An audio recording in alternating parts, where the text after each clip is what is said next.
Hello welcome guys. आज का topic अपना है रामसर साइट्स जो इंडिया में है वो, और रामसर कन्वेंशन क्या है वो, और हाल ही में भारत सरकार जो रामसर कन्वेंशन के अंतर्गत भारत में 10 नई आर्द्रभूमियाँ जोड़ी गई है, जिसमें महाराष्ट्र में एक, पंजाब में 3 और उत्तर प्रदेश में 6 आर्द्रभूमियाँ जोड़ी गई है। इसी के साथ साथ हमने भारत में जहाँ जहाँ आर्द्रभूमियाँ हैं, जैसे जम्मू कश्मीर, गुजरात, केरल, उड़ीसा, वेस्ट बंगाल, इन सब को बताने के लिए हमने मैप की सहायता भी ली है। अगर आप अच्छे तरीके से पढ़ना चाहते हैं तो कोई भी ऐसा क्वेश्चन है जो ज्योग्राफी से रिलेटेड है, आप उसे मैप में ड्रॉ कर सकते हो। तो ज़्यादा से ज़्यादा मैप में ड्रॉ किया करो, क्योंकि उससे जल्दी याद होता है। और जो देखी हुई चीज़ अपने मैप में होती है, उससे जो अपन कभी अगर एग्ज़ाम में याद करने की करते हैं, अगर कोई क्वेश्चन उससे रिलेटेड आता है तो मैप में लिखा हुआ या मैप में ड्रॉ किया हुआ ज़्यादा आसानी से याद आता है।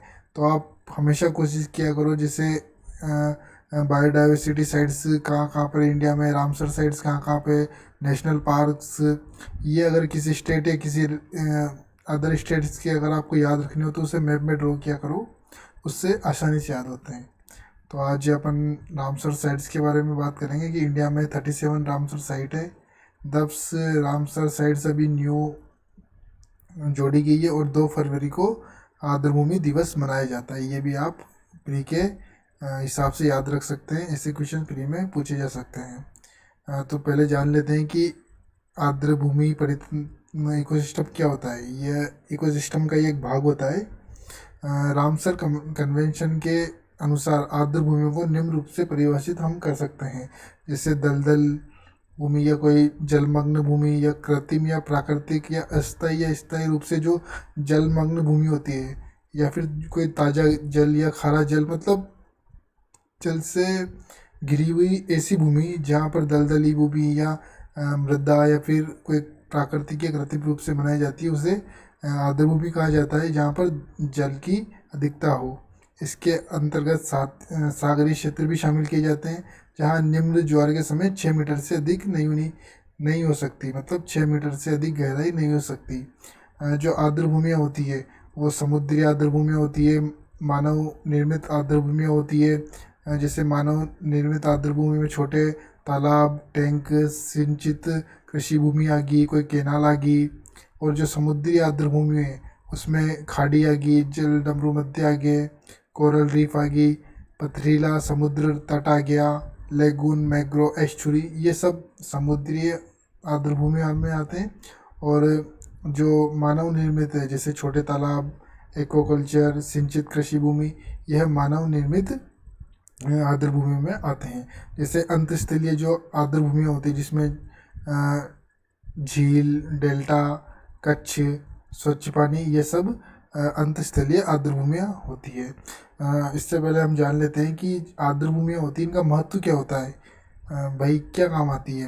एक तो जो आर्द्रभूमि वाली जगह होती है वहाँ पर स्वच्छ पानी पाया जाता है, वहाँ पर आनुवांशिक जो संसाधन है वो उपलब्ध रहने की ज़्यादा चांसेस होते हैं, वहाँ पर प्रदूषण है वो बहुत कम पाया जाता है, उसी जगह पर प्राकृतिक आपदाओं से सुरक्षा प्रदान होती है, और ये सौंदर्य दृष्टि से भी, टूरिज्म के दृष्टि से भी देखने लायक होते हैं।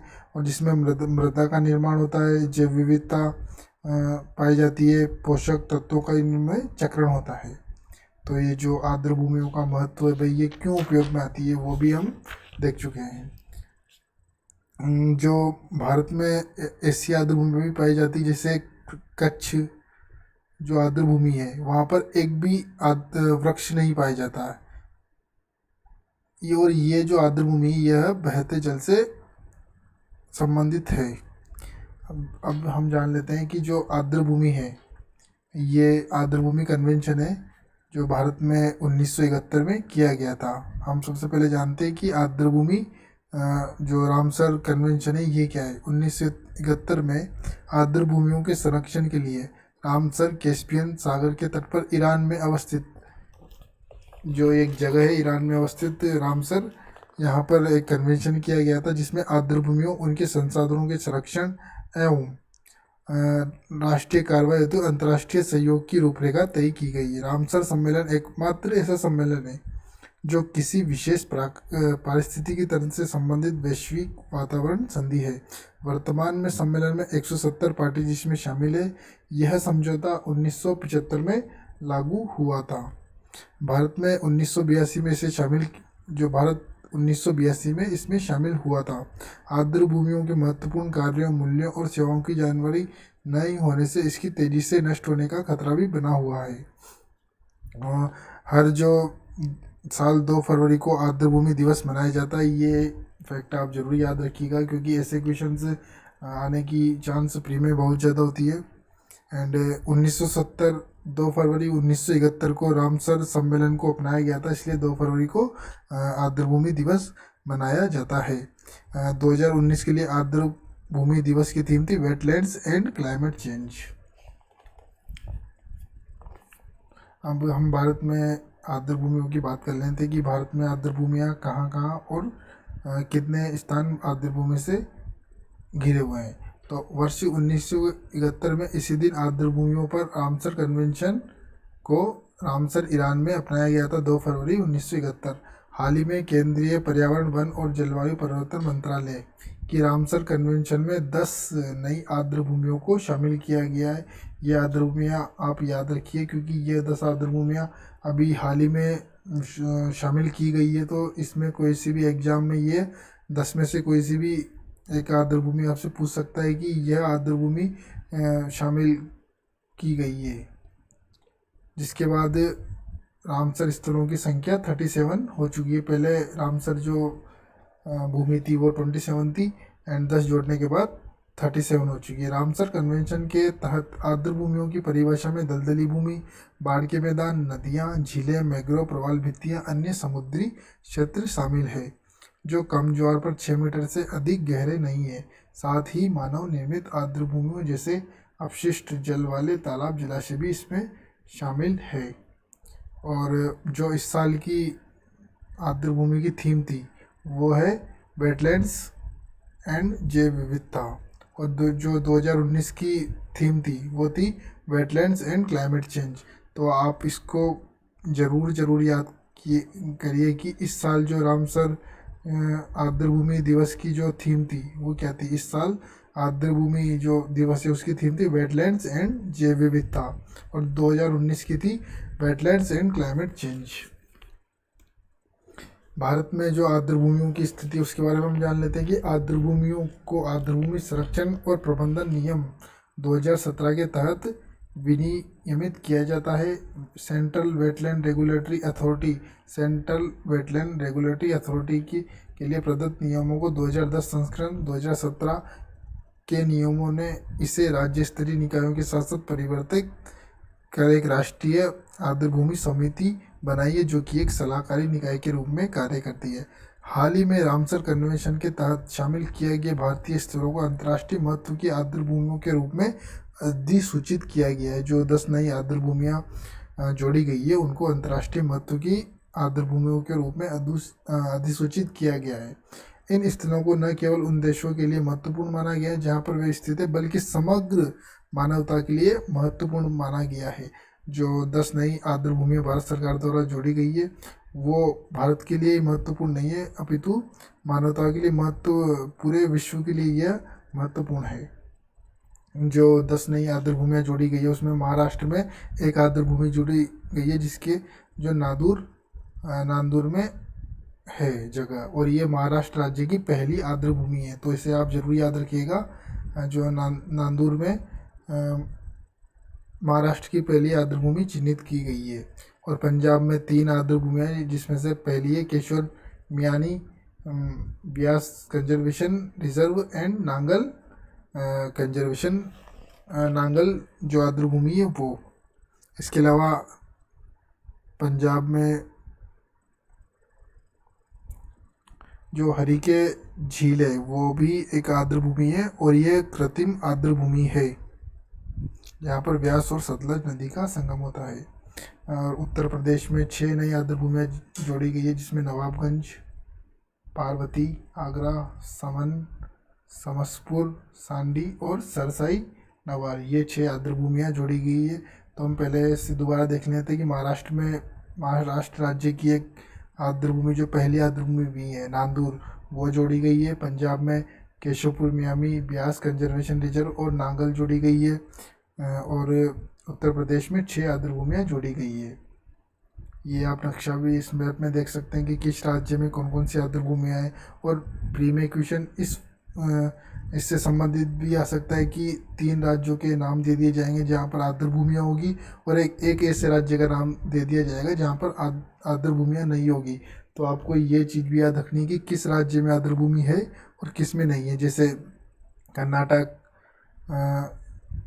और इसके अलावा ये उड़ी छत्तीसगढ़, और ये बिहार राज्य और उत्तराखंड, इनमें आर्द्रभूमियाँ नहीं है। तो आप इनको भी याद रखिए कि भारत के किन किन राज्यों में आर्द्रभूमियाँ है और किन में नहीं है। ये गोवा में आर्द्रभूमि नहीं है, इसके अलावा कर्नाटक में नहीं है, छत्तीसगढ़ में नहीं है, झारखंड में आर्द्रभूमि नहीं है, बिहार में नहीं है, उत्तराखंड में आर्द्रभूमि नहीं है।